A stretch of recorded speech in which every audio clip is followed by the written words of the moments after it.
The Canadian oil sands were discovered more than 200 years ago.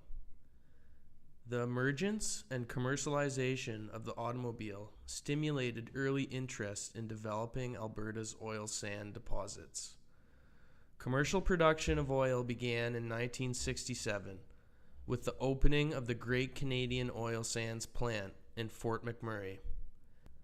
Alberta's oil reserves have approximately 168 billion barrels. It is the third largest in the world, behind Venezuela and Saudi Arabia. Oil sands, also known as tar sands, refers to the mixture of sands, clay, water, and extra heavy crude oil known as bitumen. Bitumen is a sticky, black, and highly viscous liquid or semi-solid form of petroleum. Its contents vary from 1 to 18% of oil. Because bitumen is highly viscous, it does not flow unless it is heated or mixed with lighter hydrocarbons. Conventional drilling techniques cannot be used on bitumen because it is too viscous to flow.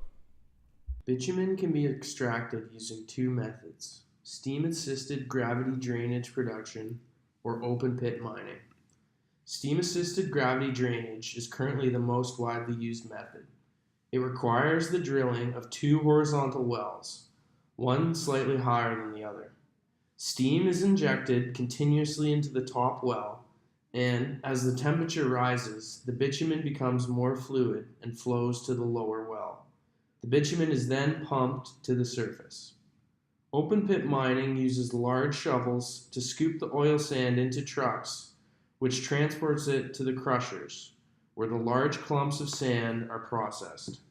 After crushing, the hot water is added so it can be pumped to the extraction plant, where more hot water is added to further separate the components. Pipelines then transport the oil from the fields all the way to refineries and petrochemical plants. Over 100,000 kilometers of pipeline move oil within provinces and across provincial and international boundaries. Alberta's oil sands industry employed 20,000 workers in 2016.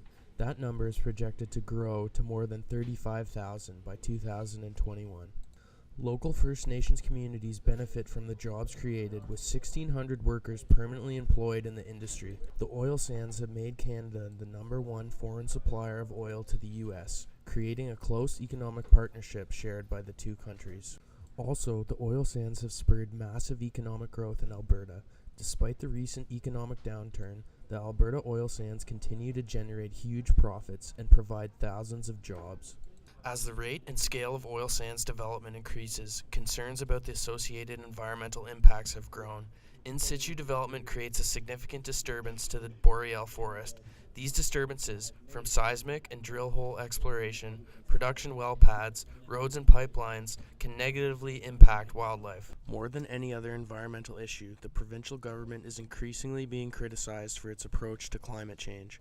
Much of Canada's energy production and consumption is fossil fuel based. Therefore, greenhouse gas emissions are high. The oil sands are the single largest contributor to greenhouse gas emissions growth in Canada. In fact, greenhouse gas emissions from oil sands operations are about 5 times greater than those from conventional crude oil production.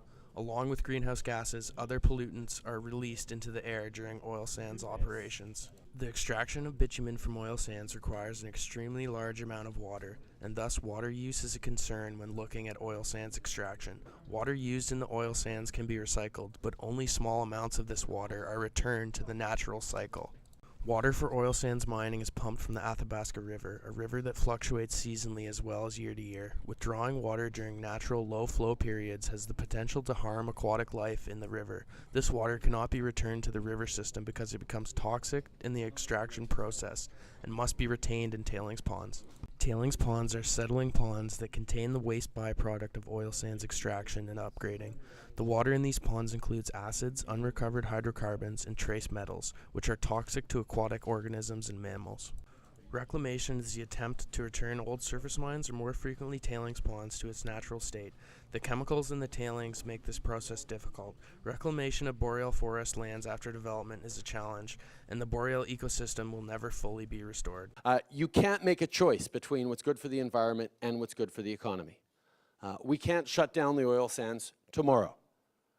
We need to phase them out. We need to manage the transition off of our dependence on fossil fuels. That is going to take time, and in the meantime, we have to manage that transition.